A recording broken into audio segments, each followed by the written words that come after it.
인생이라는 긴 여정 속에서 우리는 때로 우연이라고 하기에는 너무나도 놀라운 마치 잘 짜인 각본과도 같은 순간들을 마주하곤 합니다. 오늘 우리가 함께 나눌 이야기는 바로 그러한 하나님의 놀라운 섭리와 이끄심에 대한 한 사람의 뜨거운 간증입니다. 한 평범했던 가문에 어떻게 믿음의 불꽃이 피어올랐으며 그 불꽃이 한 세대를 넘어 다음 세대로 어떻게 이어져 거대한 복음의 들불로 번져나갔는지에 대한 기록이기도 합니다. 이 은혜로운 이야기를 시작하기에 앞서 잠시 여러분의 손길을 부탁드립니다. 이 영상의 구독과 좋아요를 눌러주시는 것은 이 귀한 메시지가 더 많은 영혼에게 닿을 수 있도록 하는 동력이 됩니다. 여러분의 작은 섬김을 통해 하나님의 나라가 확장되는 일에 동참해 주시길 바랍니다. 이야기를 듣는 모든 분들에게 주님의 은혜와 평강이 함께하시기를 기도합니다. 어느 날 한 위대한 하나님의 사람이 제 어깨에 손을 얹었습니다. 그리고 그는 카페트 위에 무릎을 꿇으며 저를 함께 이끌었습니다. 갑자기 그는 저를 축복하기 시작했습니다. 저는 속으로 외쳤습니다. 이게 어떻게 된 일이지? 말도 안 돼. 나는 방금 그분을 처음 만났을 뿐인데 바로 그 순간 저는 깨달았습니다. 제가 하나의 겉옷을 받았다는 것을. 저는 위대한 사명자의 겉옷을 집어들었던 것입니다. 이 놀라운 이야기를 이해하기 위해 잠시 저의 과거로 거슬러 올라가 보겠습니다. 저는 제2차 세계대전이 한창이던 독일에서 태어났습니다. 제 아버지는 서독에서 목회를 하고 계셨습니다. 제가 15살이 되던 해 저는 호기심에 저희 본캐 가문의 족보를 살펴보게 되었습니다. 그리고 저는 큰 충격에 빠졌습니다. 놀랍게도 저희 조상들은 대부분 하나님을 알지 못했던 분들이었기 때문입니다. 저는 아버지께 달려가 물었습니다. 아버지, 대체 어떻게 우리 가문에 하나님이 들어오시게 된 건가요? 족보를 보면 할아버지와 아버지를 제외하고는 예수 그리스도를 믿는 신실한 분들이 없는데 말이에요. 그러자 아버지께서는 제 인생 전체를 바꾸어 놓은 한 이야기를 들려주셨습니다. 시간은 1922년으로 거슬러 올라갑니다. 당시 동독의 광활한 숲지대에서 농부이자 임업에 종사하시던 저의 할아버지는 이름 모를 극심한 병으로 고통받고 있었습니다. 의사들은 통풍인지 관절염인지 정확한 진단조차 내리지 못했습니다. 그 시대에는 변변한 약도 없었고 희망도 없었으며 무엇보다 그분에게는 예수님도 없었습니다. 할아버지의 고통은 너무나도 커서 그 비명소리가 온 마을에 울려 퍼질 정도였다고 합니다. 그러던 어느 날 기적이 일어났습니다. 미국 미주리주 스프링필드에서 온 한 선교사님이 숲에서 길을 잃고 헤매다 우연히 우리 마을에 도착한 것입니다. 옛 복음 전도자들의 방식대로 그는 길을 잃었다고 불평하는 대신 마을 사람들에게 이렇게 물었습니다. 이 마을에 아픈 사람이 있습니까?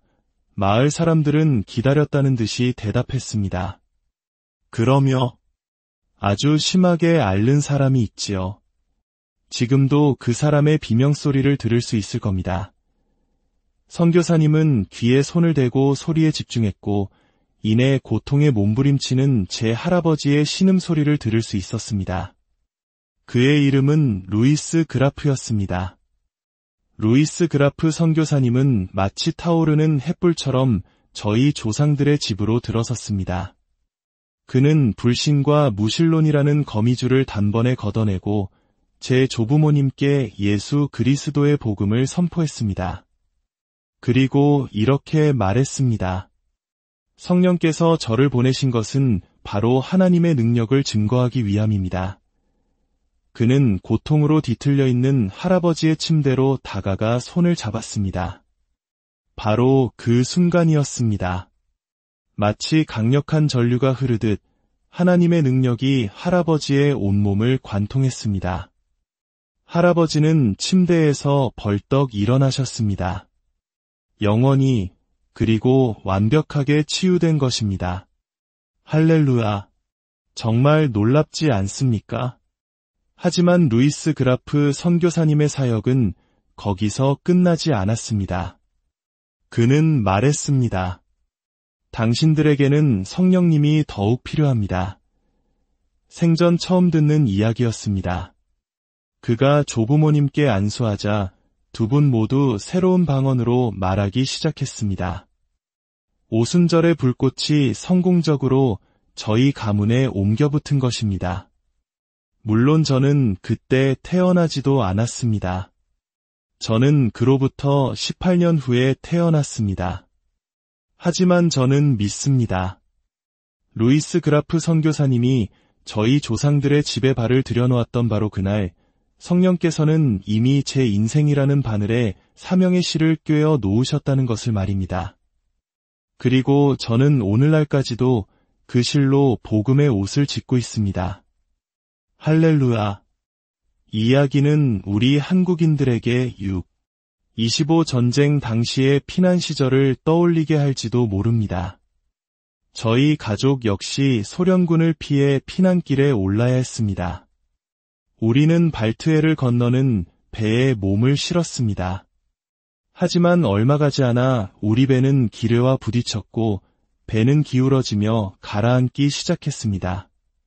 그날의 비명소리는 수십 년 동안 제 꿈속에 나타나 저를 괴롭혔습니다. 모두가 죽음을 예감하던 그때 갑자기 배가 균형을 되찾았습니다. 선장은 펌프가 배 안으로 들어오는 물보다 더 많은 물을 퍼내고 있다고 외쳤습니다. 우리는 기적적으로 살아남았습니다. 그리고 수십 년이 지난 지금 저는 왜 그 배가 가라앉지 않았는지 분명히 압니다. 그 배가 가라앉지 않았던 이유는 바로 제가 그 배에 타고 있었기 때문입니다. 제 바늘에는 이미 성령의 실이 꿰어져 있었던 것입니다. 이것이 바로 하나님의 섭리입니다. 저는 이야기를 듣는 모든 분들이 성령님과 인격적으로 만나기를 기도합니다. 만약 성령께서 이 자리에 있는 모든 이들의 바늘에 실을 꿰어주신다면 저는 확신합니다. 우리 세대는 그리스도를 위해 이대한 일을 감당하게 될 것입니다. 제가 본격적으로 아프리카 선교에 부르심을 받은 것은 10살 때였습니다. 아버지가 목회하시던 독일 북부의 작은 교회는 교인이 고작 15명에서 20명 정도였습니다. 어느 선교 예배가 있던 날 초청 강사님의 설교 중에 갑자기 제 안에서 성령님의 음성이 들려왔습니다. 라인하르트, 너는 자라서 아프리카에서 복음을 전하게 될 것이다. 저는 그 자리에서 벌떡 일어나 아버지에게 달려가 그분의 배를 껴안으며 외쳤습니다. 아버지, 하나님께서 제게 말씀하셨어요. 아버지는 물으셨습니다. 아들아, 뭐라고 말씀하시더냐? 제가 어른이 되면 아프리카에서 복음을 전할 거라고 하셨어요. 아버지는 이렇게 말씀하셨습니다. 라인하르트, 내 후임은 내 형이 될 것이다. 하지만 저는 하나님께 수백만 번 감사합니다. 하나님께서는 독일 북부가 아닌 아프리카라고 말씀하셨기 때문입니다. 청소년기를 거쳐 영국에 있는 성경학교를 졸업했을 때 제 나이는 겨우 21살이었습니다. 제 마음은 복음의 불로 가득 차 있었습니다. 주님, 아프리카로 가겠습니다. 이제 제 인생의 결정적인 한순간을 나누고 싶습니다. 저는 학업을 마치고 웨일스에서 독일로 돌아가기 위해 기차를 탔습니다. 당시에는 비행기가 흔치 않았습니다. 저는 런던에서 하루 머물며 난생 처음 시내 구경을 하기로 계획했습니다. 하지만 가난한 학생이었던 제 주머니에는 동전 몇 개가 전부였습니다. 가이드 투어는 꿈도 꿀 수 없었죠. 사람들은 제게 어떤 버스든 어떤 방향으로든 하루 종일 탈 수 있는 버스표를 사라고 조언했습니다. 저는 그게 아주 좋은 생각이라고 여겼습니다. 저는 2층 버스에 올라타 어디로 가는지도 모른 채 런던 시내를 지그재그로 누볐습니다. 정류장마다 다른 노선의 버스로 갈아탔습니다. 몇 시간이 지난 후 다리도 좀 풀 겸 버스에서 내려 한적한 주택가를 걷기 시작했습니다. 아름다운 집들을 구경하며 걷고 있던 그때 마치 벼락을 맞은 듯한 충격이 저를 덮쳤습니다. 한 집의 문패를 보았기 때문입니다.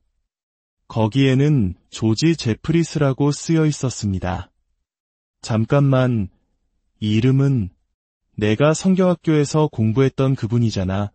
조지 제프리스는 영국 전역에 기적과 표적을 동반한 복음을 전했던 위대한 부흥사였습니다. 설마 그분이 여기에 사시는 걸까?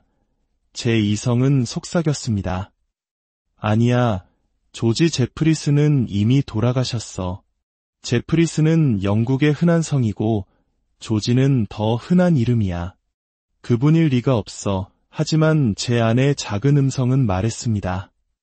시간도 많은데 한번 확인해보는 게 어때? 저는 정원을 가로질러 초인종을 눌렀습니다. 한 부인이 문을 열었습니다. 저는 제 자신을 소개했습니다. 부인, 저는 라인하르트 본케라고 합니다. 이제 막 성경학교를 졸업했고 하나님께서는 저를 아프리카에 복음을 전하라고 부르셨습니다. 지나가던 길에 이 문패를 보았습니다. 혹시 영국에 놀라운 부흥을 가져왔던 조지 제프리스께서 여기에 사십니까? 그녀는 대답했습니다. 네, 맞아요. 저는 간절히 물었습니다. 부탁드립니다. 제가 그분을 뵐 수 있을까요? 그녀는 단호하게 말했습니다. 안 됩니다. 그녀는 문틀을 가득 채우고 서 있어 들어갈 틈조차 보이지 않았습니다. 제가 실망하던 그 순간 집안에서 깊고 낮은 목소리가 들려왔습니다. 들여보내시오. 제가 어떻게 그 부인을 지나쳤는지 기억나지 않지만 순식간에 저는 집 안으로 들어섰고 계단을 내려오는 그를 보았습니다. 저는 다시 한번 제 자신을 소개하며 제가 받은 부르심과 그를 향한 존경심을 쏟아냈습니다. 하지만 그는 아무 말도 하지 않았습니다. 바로 그때 그가 제 어깨에 손을 얹었습니다. 그는 카페트 위에 무릎을 꿇고 저를 함께 끌어내렸습니다. 그리고 그는 저를 축복하기 시작했습니다. 그는 저를 축복하고 또 축복하고 끊임없이 축복했습니다. 그 축복의 기도는 마치 폭포수처럼 제게 쏟아졌습니다. 30분쯤 지났을까 저는 하나님의 영광에 취해 비틀거리며 그 집을 나섰습니다. 버스 정류장까지 걸어가는 내내 저는 중얼거렸습니다. 믿을 수가 없어. 그분이 살아계실 줄은 상상도 못했어. 그분의 이름은 내 생각 속에 있지도 않았고 주소도 몰랐는데 내가 어떻게 이곳까지 오게 된 거지? 그때 주님께서 제게 말씀하셨습니다. 라인하르트, 성령님께서 너의 버스 기사였단다. 다음 날 저는 함부르크에 도착했고 저를 마중 나온 아버지께서는 충격적인 소식을 전해주셨습니다. 방금 런던에서 전화가 왔는데 조지 제프리스께서 돌아가셨단다. 저는 외쳤습니다. 뭐라고요? 그럴 리가 없어요. 제가 바로 어제 그분을 뵙고 왔는데 바로 그 순간 저는 모든 것을 깨달았습니다. 성령님은 저의 버스 기사셨습니다. 저는 하나의 겉옷을 물려받았던 것입니다. 마치 엘리야 선지자의 겉옷이 엘리사에게 떨어졌던 것처럼 저는 조지 제프리스의 사명의 겉옷을 물려받았던 것입니다. 그리고 오늘 이 자리에 계신 여러분 또한 예수님의 이름으로 그 사명의 겉옷을 집어들게 될 것입니다. 왜냐하면 그때 역사하셨던 동일한 성령님께서 바로 지금 이곳에 계시기 때문입니다. 동일한 성령님께서 우리와 함께 하십니다. 물론 제가 오늘 밤 죽는다는 약속은 하지 않겠습니다. 저는 이제 73살이 되었고, 이는 조지 제프리스가 세상을 떠났을 때보다 한 살 더 많은 나이입니다. 하지만 저는 주님께서 저를 부르시는 그날까지 사탄의 진을 파하며 담대하게 복음을 전할 것입니다. 이 이야기를 듣는 모든 분들의 삶 가운데 동일한 성령의 능력이 임하시기를 축복합니다. 여러분 각자의 삶에 주어진 사명의 겉옷을 발견하고 그것을 힘껏 집어들 용기를 얻으시기를 예수 그리스도의 이름으로 간절히 기도합니다.